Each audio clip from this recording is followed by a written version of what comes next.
Dejan Jajcevic, welcome to the podcast. That doesn't have a name yet, but hopefully we'll figure that out. All right, so the first thing I want to start off by talking with you is most recently you've realized the importance of community. Yes, a big part of it. I mean, as a personal trainer, I've always wanted to be part of a community that supports each other.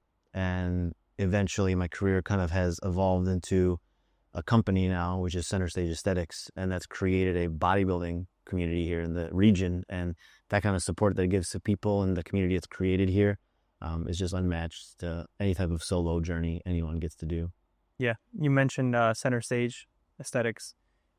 You do a lot of posing clinics, I believe, Saturdays. Can you go into a little bit about that? Yeah, we do mostly Saturdays, some Sundays, once a month throughout the whole year. And we take the winters off usually just to give ourselves a little break. But just kind of what it is a lot of times in bodybuilding, it's a very selfish sport and coaches can't do everything. We can't do your dieting, your coaching programs, your posing and everything. A lot of the times, a lot of coaches, especially out there, they just do your diets or maybe your workouts or see you in person. But to pose somebody, especially if I'm a bodybuilder, if I need to pose a bikini girl, I might have some experience, but a lot of other coaches, they usually might not. And there's so many different divisions. So, I specialize in all posing. So I help out coaches that send me clients to pose them. And then once I got overwhelmed, we just started opening it up to bring all the coaches together. So each individual specific coach can help clients. And the biggest thing that's nice is none of our coaches ever poach clients or impede on other coaches' coaching. We just focus on the posing aspect. That way that coach's actual progress they do for a client shines and shows, because if you don't present it on stage, it doesn't show well. So we want to make sure that coach's work is, accounted for, accredited. Mm-hmm. How many people typically attend something like that? Most clinics, if you include the help and coaching and all that comes, is between 1,500 to 100 people. 1,500 people. How did you learn how to pose people rather than just do it yourself? Or is there somebody that you followed growing up doing that? Or Kind of going up, I loved the flow of the posing, and I watched a lot of YouTube videos. And the gym I used to go to was at UXL, and they had a yoga room, and I would just go in there when they still had the yoga room, and I would just put on music and pose for like an hour. And some of that came back from my breakdancing background. I was part of a breakdancing crew, so I loved to dance and the beat of things. So when I kind of got to incorporate the physique that I'm building and translate that into what I was doing in posing, I just loved the flow of it and just practiced as much as I could. You mentioned UXL. I think that's one of the best gyms in the area. That's just me being a little bit biased because I really like attending there. And then I've also been a member at 360 for going on a decade now, which is crazy to say. Yeah, Mark's one of the best owners that I know. I mean, I started my personal training business pretty much under him and his guidance. So shout out to Mark out there. If someone's coming to Cleveland and they're looking to get the most gnarly pump, where are you sending them to? Oh man, it depends. If it's in the summer, you're gonna go to Old School Iron because it's hot here and the pump's gonna be pretty crazy if you can survive the heat and just the community and the atmosphere. Outside of that, my new gym I just started at in Stowe, Baines, is really nice. And Been there, yeah. UXL is great when it's not too busy. I feel it. UXL's little brother 360 is a huge one actually. Our buddy Joe's from over there, so that's a really exciting one. If you ever go to 360, say hi to Joe. Yes. But let's bring it back and let's talk about the beginning stages of. I remember you from a long time ago, actually, from Fitworks days. Yeah. Back when you were, I don't know, how much did you weigh back then? 280. 280. So actually not too far off, right? What were you at recently? What was your peak weight? Peak weight? Yeah. 250 starting prep. 250, 280. I guess that's not too far off, but I remember you were just, maybe because I was so much younger, and when you're younger, you see people that are big and they're just like so much bigger. I got up to 310, but I started at 280. So yes, I did get up there. Yeah, I remember you back then, and you were just, man, beefcake, but in a good way, right? You were the best I could. Yeah. Can you tell me a little bit about those lifting days, almost like in the golden era for you, probably, where you just started and kind of started growing? When in that area, I mean, I was kind of always a bigger kid. I was 300 pounds when I was 13. And I lost weight down to 180 from sports in school. And I was just skinny fat. I didn't really understand muscle. So at that point, I started training and getting into bodybuilding and started to put on actual muscle, but with a dirty bulk, and still wanted to eat whatever I wanted to. So eventually climbed up to 300. And then when I got into a proper bodybuilding coach prep to get off fat, then I realized how much muscle I didn't actually have once I lost the fat. Because when you lose fat, you're going to lose some muscle, especially if you carry that much fat. So I hit my first stage weight at 227 and still not that lean. So now I usually compete probably around 215. when I hit the stage. So that's a big difference from 300. I don't have 100 pounds of fat to lose. So yeah, the transformation and just over the timeline of all that, definitely a lot of shifts in weight. What transitioned you from that first stage weight of, you said 227? That was their first stage weight, and then now you're in the 215 range? Yeah. What's that transition for you? How can you lose almost 12 extra pounds? Discipline. When I just now stayed a little bit leaner in the off season, I didn't have as much fat to lose. So then I didn't have to diet off as much muscle. So then dieting down, I got to be able to be a little bit more leaner with less fat carrying and be more conditioned. Now I'm going to be in a pretty big off season, hopefully for a while, and try to hit the stage at 230 is my goal next in about 3 years. Yeah, that's a big jump. Now, did you have a coach going through that first show, or Yeah, even now recently? the very first show I ever did, I had a coach in Columbus called Adam Atkinson. He owns See You Later Leaner. That was kind of the first touch base of a community that I was a part of, and it made me really want to start a community. When I was part of that, is more of an online community because it was just more of a tag on Instagram, and we all shared it to that, and he would put it on there. And then once I left him, I went to Mike through a long journey. And when me and Mike started things, he had his Team Big Mike, but it wasn't advertised that very well. And advertising I do better. So once we came together and kind of joined our coaching, that's when Centerstage happened. And with Mike, then I started Onward for all of my shows on, from the second show to my most recent 8th show that I did, all under him. That's exciting stuff. What do you see is the hardest thing for clients to actually get down to that kind of lean life, level? I would say, the easiest answer is, of course, diet. Diet's the hardest part, just because of the consistency and the repetitiveness. The gym, you're in the gym for an hour, 5 days a week. That's 5 hours of your life. The diet's 24/7. You can't wake up in the middle of the night and eat. You can't go off your plan. You have to make sure you're within those amounts. So diet's definitely the hardest, but more so under the dieting, it's the consistency. The consistency is the hardest part. To find a flow of structure of something that's so mundane, and for you to be okay with that, that's probably the hardest part. But once you get it down, it's really not that hard then. So it's just that transitional period that once you find a flow that works for you, because there's no one way to do it for anybody. Some people might say you must eat fish. You don't have to eat fish. Once you kind of find what works for your body with your coach, and you find that niche, it'll just click. And this most recent prep was probably the easiest and leanest I've ever gotten, even though I didn't get to finish it due to health reasons. But I was doing 30 minutes of cardio 4 days a week. I was eating the same thing that I was just enjoying, that I've learned throughout all my preps. And I've got the leanest that I ever did with the minimal amount of effort, also because I had a cleaner off season and having that kind of niche even in the off season, not just in a prep. So consistency is the biggest one. Yeah. Before we get into your health reasons, which you kind of just went through, and I'm sure everybody that's been following you has seen what you've been posting and kind of following along. Do you think that you can get almost anybody through the best shape of their life? Now, if there's somebody watching that they think that there's maybe no hope or whatever, do you think you can get anybody to get leaner? Absolutely. There's no excuse. There's always a better version of yourself that you can find and uncover. Am I saying you're going to be the next Ronnie Coleman? No, that's going to be genetic based, how far you can take a sport. We all have good genetics depending on what we're doing, whether it's CrossFit, strongman, computer science, something your body is wired to be good at. Whether it's bodybuilding or not, I can't say, but no matter what, there is always a threshold of what's the best version of yourself you can become, finding those niches to get you there. Yeah. Now, going back to the health complications you had recently, could you go into maybe somebody who doesn't know what we're talking about at all yet? What did you go through recently? The community was amazing. People reached out to me that I haven't even heard from in years. I didn't want to do anything about, it was hard being out of work for weeks. You don't get paid as a self-employed person. So my first thing was, I got to get out of here. I got 4 kids. I got a family to support. I got bills to pay. Yeah. How did you run a business from the hospital? 4 weeks? The best I could. Obviously, online programs, selling and communicating to people. But my business partner and coach, Mike, actually started a little community page and told all my clients about my situation, what I was going through and all that. And they all started just sending me donations of money to not go back to work. They're like, hey, we need you healthy, prioritize this. We know you have a family. And I just had all these donations started pouring in. I'm just in the middle of the night, 11 o'clock at night, and I'm just getting these Venmos from people, $100, $200, $400, $1,000. And I'm like, guys, I didn't know how to respond to any of it, because it's just, there's no words you can give to that kind of response. Just seeing that as I was in the hospital just in tears, crying. I didn't even know how to get back to them. And it just really just showed the love, And I'd always go above and beyond for my clients. I know they would for me, but when they were doing that, it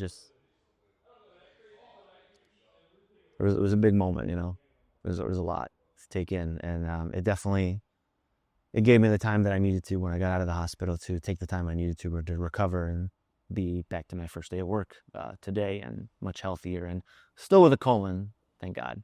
Now, how much of your business is online for the people watching versus in person? So people can see, like, if you were out for 4 weeks, how much does that impact you? I would say 20% online. I mean, we do quite a bit of online stuff, but most of our online stuff is going to be more when people are in contest prep, not the actual just day-to-day. Most people kind of like when they're done with the show, they drop off or they don't have the discipline to stick to it in an off season, which is okay.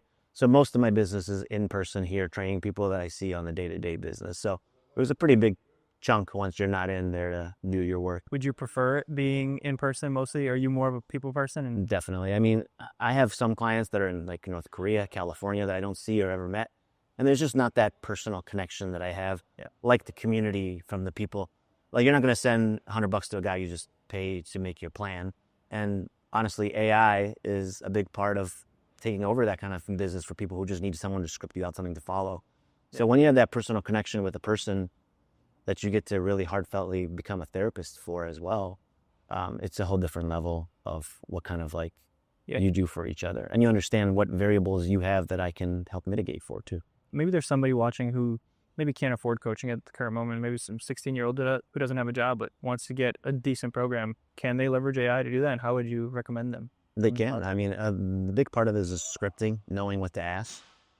So that comes a little bit more difficult as well. But as long as you do your research, watch some videos, you're not completely blatant to the world of fitness. You can easily ask a couple things. Say you can even just talk to it as a human being, tell them your circumstances, and it'll kind of script you out something to at least follow, get started, get some structure, and start that path of discipline and consistency. So then when you do finally invest in a coach to take it to that next level, you're already at least set up for success. Is there an importance of getting certified to be a personal trainer? Or yes, as far as if you kind of know how to transition AI, maybe does it really matter if AI can do it for you? There's I would say a strong middle ground to both of them. I would say being certified always helps just to give you that credibility. And then when you are certified, depending on the certification, there's a lot of things that you will learn throughout that process that will help you now prompt to be better at getting a program that you need and asking the right questions, like anything. Like if I have a client and you're my client and I don't ask you that you have ulcerative colitis and I don't know to make a program off of that, I've just made you something that might not be 100% good because you didn't give me the correct information. So it also comes down to me then knowing what to ask you to make sure that I get all the information out for you. That's why a lot of coaches don't do this, but we'll do blood work for people as well. And we go through blood work for people to fix their hormones and make sure they're in a good spot, where a lot of people, they don't even know even where to start with that. And I don't blame them. A lot of personal trainers are just, you come and get a good workout and you leave. They're not nutritionists and all the other background stuff, but we handle everything A to Z. I'm not a nutritionist. I can only recommend you a diet, but Mike, my partner, is a nutritionist and can tell you a diet. And I'm sure there are some online coaches that are running a 100%. Successful business with ChatGPT running some programs, Yes. As far as getting certified, when did you know that you were ready to take coaching full time? I didn't. But so what happened was I was a cell phone rep working, and I had a guy who had a friend who wanted to work out. So he came to me to work out, and I was training him once a week at FitWorks, and eventually he got amazing results just being consistent with me. He brought a friend. His friend started training him, so I was training 2 people. That's when I got caught, and they're like, hey, you can't be training someone without a certification. I'm like, I didn't know that. And they banned me from the gym. And then when I went to Mark certified me under his gym for the time being till I could get certified myself. Then I reached out myself. I got certified through ISSA just so I could train these 2 guys. And then eventually, over the course of my career from the cell phones, I switched to mortgage banking, made a lot of money, but I hated it. And then eventually took the leap to do something that I loved, which wasn't even in the plan to be a trainer. It was just kind of just happening in the background and took over. When you say it was just happening, does that mean like financially you were just seeing success coming in through there, or you just? No, I was definitely taking a hit financially, and I took a big back step when I went full time. But it was where I set myself up to the point where I didn't have to struggle. I minimized my bills and my overhead of whatever I needed in life. I lived with my mom at the time, which helped a lot, which then gave me the opportunity that I could take the leap of taking a smaller income to invest in hopefully training taking off.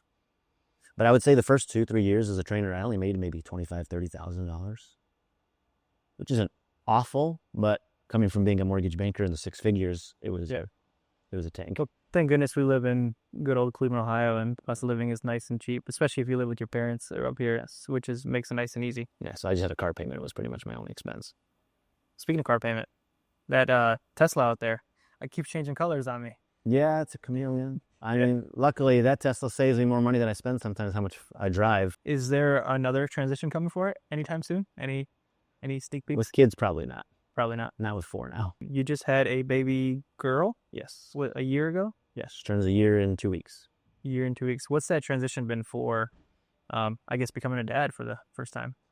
Stressful, for sure. At first, it's always difficult. It's nice that I get to make my own schedule and only work 4 days a week, so I can be home with the kids to spend some time and then do some online work. So I'm not always present in the moment because there's some online work, but being around helps a lot.